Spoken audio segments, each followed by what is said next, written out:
Assalamualaikum warahmatullahi wabarakatuh. Kami dari kelompok 4 akan mempresentasikan hasil diskusi kami mengenai Sustainable Fishery System. Langsung saja ke materinya.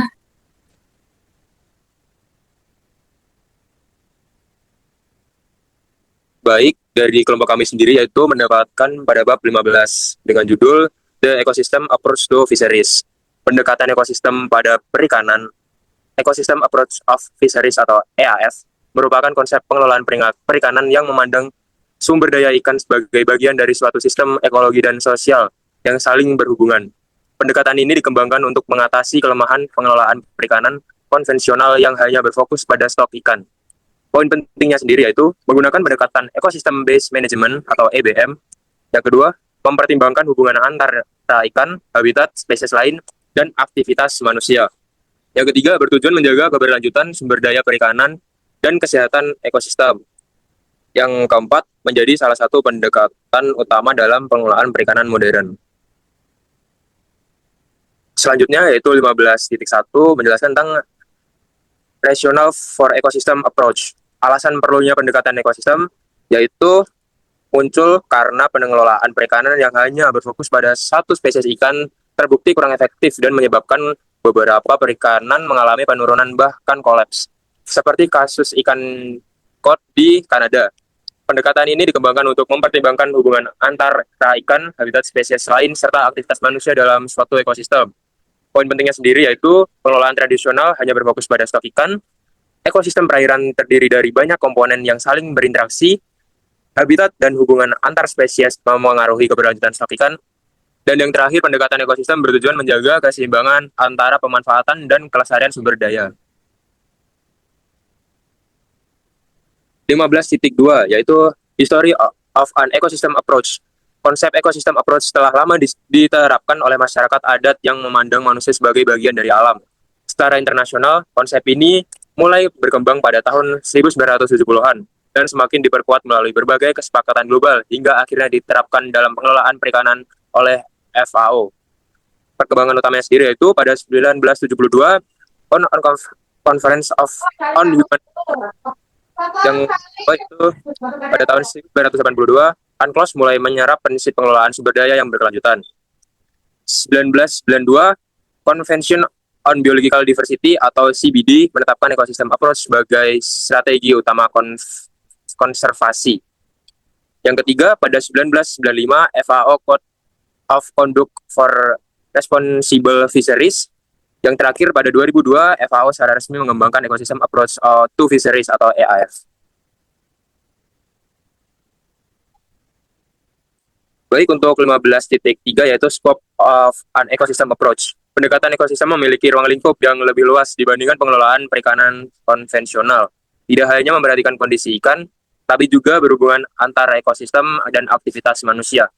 Ruang lingkupnya meliputi interaksi antar spesies dan ekosistem, perhitungan habitat dan keanekaragaman hayati, dampak aktivitas penangkapan ikan terhadap lingkungan, aspek sosial, ekonomi budaya, dan tata kelola perikanan.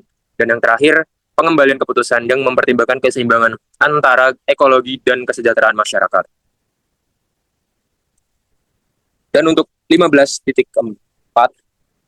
The Ecosystem Approach to Fisheries atau EAF. EAF merupakan pendekatan yang dikembangkan oleh FAO untuk mengelola perikanan secara berkelanjutan dengan mengintegrasikan aspek biologi, sosial, ekonomi, dan kelembagaan. Pendekatan ini membantu pengelolaan perikanan agar tidak hanya berorientasi pada hasil tangkapan, tapi juga menjaga kesehatan ekosistem dan kesejahteraan masyarakat. Tujuan EAF sendiri itu menjaga keberlanjutan sumber daya ikan, melindungi habitat dan keanekaragaman hayati, menyeimbangkan kepentingan ekologi, ekonomi, dan sosial, mendukung pengelolaan perikanan yang adaptif dan berbasis ilmu pengetahuan, yang terakhir, mendorong kerjasama antar pemangku kepentingan dalam pengelolaan perikanan. Baik, selanjutnya pada 15.5 itu ada Implementing EAF. Jadi FAO PBB itu mengembangkan pendekatan yang berfokus pada yang pertama itu pertemuan pemangku kepentingan untuk mengidentifikasi masalah dan tantangan di wilayah laut, pesisir, atau pedalaman yang relevan. Kedua, konsep dan alat EAF untuk mencari solusi seringkali dalam proses pengelolaan perikanan. Pilihan jalur yang akan diambil untuk implementasi EAF ini didorong oleh dua keputusan yang saling berinteraksi tentang cakupan EAF dan tentang seperangkat prinsip yang mendasari EAF. Selanjutnya pada 15.5.1 itu tentang Principle of EAF. Itu pertama, jika cakupan EAF itu difokuskan secara relatif sempit pada ekosistem dan pengelolaan perikanan, maka prinsip-prinsip utamanya itu dapat dinyatakan seperti yang dilakukan oleh FAO. Ada 5. Yang pertama itu adalah perikanan harus dikelola untuk membatasi dampaknya terhadap ekosistem hingga tingkat yang dapat diterima. Yang kedua, hubungan ekologis antar spesies itu harus dijaga. Yang ketiga, langkah-langkah pengelolaan harus kompatibel di seluruh distribusi sumber daya. Yang keempat, kehati-hatian dalam pengambilan keputusan dan tindakan diperlukan karena pengetahuan tentang ekosistem itu masih belum lengkap. Yang kelima, tata kelola harus memastikan kesejahteraan dan kesetaraan baik bagi manusia maupun ekosistem. Selanjutnya, jika ruang lingkup EAF itu lebih luas, prinsip-prinsip tersebut mencakup 3 poin dasar, bersama dengan 9 pernyataan yang memandu implementasi EAF dirangkum dari CPD 2003 dan 2020. 3 poin dasar pendekatan ekosistemnya yaitu tujuan pengelolaan merupakan suatu pilihan masyarakat. Yang kedua, tujuan harus ditetapkan untuk jangka panjang. Yang ketiga, ekosistem harus dikelola dalam batas-batas fungsinya. Kemudian, 9 pertanyaan EAF yaitu yang pertama, didesentralisasi ke tingkat rendah, implementasi dilakukan pada skala spasial dan temporal, kemudian mempertimbangkan dampak aktivitas terhadap ekosistem yang berdekatan.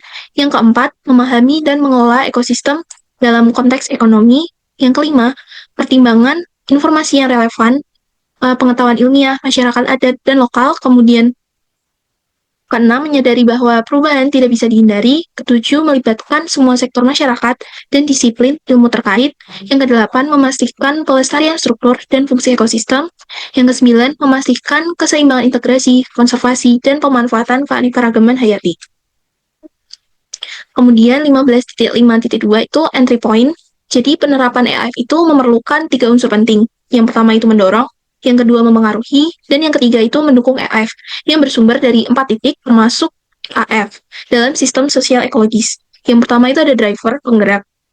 Misalnya, ini tuh sebagai hasil dari perjanjian CPD setelah berbagai tujuan dan faktor sosial, ekonomi, politik, hukum, atau kelembagaan. Kemudian yang kedua itu ada trade-off atau pertimbangan untuk rugi. Penerapan ini tuh menimbulkan pertimbangan untung rugi bagi masyarakat dan individu yang mempengaruhi bentuknya. Kemudian yang ketiga itu instrumen. Jadi distribusi instrumen ini sangat penting dalam mendukung implementasi EAF, termasuk mekanisme pengaturan, lembaga terkait, dan insentif. Kemudian yang keempat itu ada enabling environment, itu merupakan lingkungan pendukung. Jadi lingkungan itu dapat mendukung atau membatasi keberhasilan implementasi EAF. Kemudian lingkungan itu berperan dalam 3 hal, yaitu mendorong, mempengaruhi, dan mendukung EAF. Kemudian 15.5.3 itu resource of implementation. Jadi panduan utama tentang EAF itu adalah putting into practice the ecosystem approach to fisheries, kemudian kode etik FAO untuk perikanan yang bertanggung jawab, FAO less stateless, dan FundSmith, kemudian sumber daya online FAO itu EAFnet. EAFnet ini tuh mencakup informasi penting tentang EAF serta sebagai kota alat EAF. Kota alat ini tuh menyediakan panduan tentang penerapan EAF dalam manajemen perikanan dan proses perencanaan. Memiliki 4 langkah. Langkah pertama itu adalah inisiasi dan lingkup. Langkah kedua itu identifikasi aset, masalah, dan prioritas. Langkah ketiga itu pengembangan sistem manajemen. Kemudian langkah keempat, implementasi, pemantauan, dan tinjauan kinerja. Kemudian 15.6 itu implementation EAF atau human resource. Jadi dimensi manusia ini tuh merupakan bagian penting dalam EAF karena pengelolaan perikanan tidak hanya berfokus pada ekosistem tetapi juga pada manusia yang bergantung padanya. Jadi EAF ini tuh menggunakan pendekatan system thinking yaitu mengintegrasikan sistem alam dan sistem manusia dalam pengelolaan perikanan. Menurut FAO 2009 menegaskan pentingnya dimensi manusia melalui technical guidelines on human dimension dan EAF. Jadi penerapan di berbagai wilayah itu menunjukkan bahwa penguatan dimensi manusia itu meningkatkan keberhasilan implementasi EAF. Jadi manfaat EAF bagi masyarakat itu adalah yang pertama, mendukung penciptaan kesejahteraan, yang kedua mengurangi kemiskinan, yang ketiga meningkatkan ketahanan pangan, dan yang keempat adalah menjaga keberlanjutan ekosistem. Kenalkan, nama saya Hanifah Aska Azalia dengan NIU 566107. Selanjutnya ini ada poin 1561 yaitu Components of Human Dimension. Jadi bagian ini secara singkat meninjau bagaimana dimensi sosial, budaya, ekonomi, politik, hukum, dan kelembagaan muncul dalam pendekatan sosial. Yang pertama, ini ada poin sosial yaitu di mana sosial kapital atau kekuatan jaringan sosial dan kerjasama memengaruhi dukungan masyarakat terhadap inisiatif EAF. Kemudian distribusi kekuasaan memengaruhi siapa yang diuntungkan atau siapa yang dirugikan, berdampak pada mata pencaharian dan kemiskinan. Selanjutnya adalah poin budaya. Bagaimana masyarakat tradisional ini telah lama menerapkan budaya sebagai sistem berpikir berbasis nilai dan norma lokal. Jadi nilai budaya ini harus pengelolaan yang dianggap sesuai. Selanjutnya yaitu ekonomi. Jadi perilaku nelayan dan lembaga pengelola itu sangat dipengaruhi oleh pertimbangan ekonomi di mana insentif ekonomi seperti pajak, denda, hak akses, dan kebijakan harga menjadi instrumen utama dalam hal pengelolaan. Selanjutnya ada ekonomi, di mana relasi sosial yang digunakan untuk memperoleh dan menjalankan kekuasaan ini mengimplementasikan EAF biasanya melalui jalur politik. Ketimpangan kekuasaan dapat menghambat EAF dan perubahan politik dapat mengubah arah kebijakan EBM. Selanjutnya yang terakhir itu ada hukum dan kelembagaan, di mana institutional framework ini mencakup aturan penggunaan sumber daya dan struktur organisasi pembuatan kebijakan, seperti PBB dalam skala global hingga forum komunitas lokal. Selanjutnya, poin 1562, ini human dimension across scale, jadi ada dua. Yang pertama itu skala besar. Skala besar ini merupakan inisiatif EAF atau EBM resmi dari pemerintahnya skala nasional, multinasional, hingga global. Contohnya itu adalah Large Marine Ecosystem atau LME. Khususnya di negara berkembang itu EAF atau EBM skala besar sering menyasar isu kemiskinan dan ketahanan pangan. Selanjutnya itu ada skala kecil, yaitu dimensi manusia justru lebih menonjol pada skala lokal, yaitu teluk, garis, pantai tertentu, karena yang pertama, sistem perikanan itu sering memiliki sejarah panjang penerapan EAF secara de facto berbasis TEK dan Folk Management. Lalu yang kedua itu sejalan dengan prinsip tata kelola partisipatif.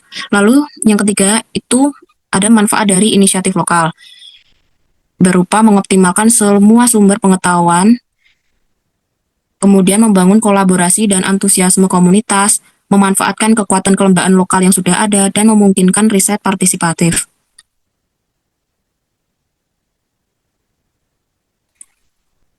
Kemudian, tantangan pendekatan lintas skala untuk penyeimbangan EAF skala besar dan kecil itu perlu mengatasi yang pertama, scale mismatch, yaitu ketidaksesuaian antara inisiatif skala besar dan skala lokal. Yang kedua itu values mismatch, yaitu perlu pertemuan pemikiran antara pemerintah dan komunitas. Lalu yang tiga itu ada isu ekuitas, yaitu siapa yang untung dan siapa yang rugi dalam pembagian manfaat dan biaya. Untuk solusinya itu yang pertama bisa dengan pembelajaran timbal balik, lalu penghormatan pemerintah tingkat atas terhadap inisiatif lokal, kemudian menyediakan ruang kebijakan, serta proses scaling up dan scaling down.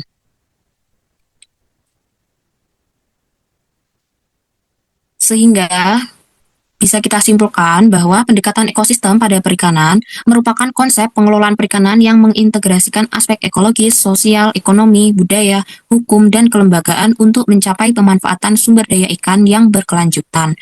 Pendekatan ini dikembangkan sebagai respon terhadap keterbatasan pengelolaan perikanan konvensional yang hanya berfokus pada stok ikan tanpa mempertimbangkan keterkaitannya dengan ekosistem. Maka dari itu, penerapan EAF menekankan pentingnya menjaga keseimbangan antara pemanfaatan sumber daya, perlindungan ekosistem, serta kesejahteraan masyarakat melalui pengelolaan yang holistik, adaptif, partisipatif, dan berbasis ilmu pengetahuan. Dengan demikian, EAF menjadi salah satu strategi utama dalam mewujudkan perikanan yang berkelanjutan bagi generasi sekarang maupun mendatang. Sekian dari kelompok kami. Apabila ada salah, kami mohon maaf. Wassalamualaikum warahmatullahi wabarakatuh.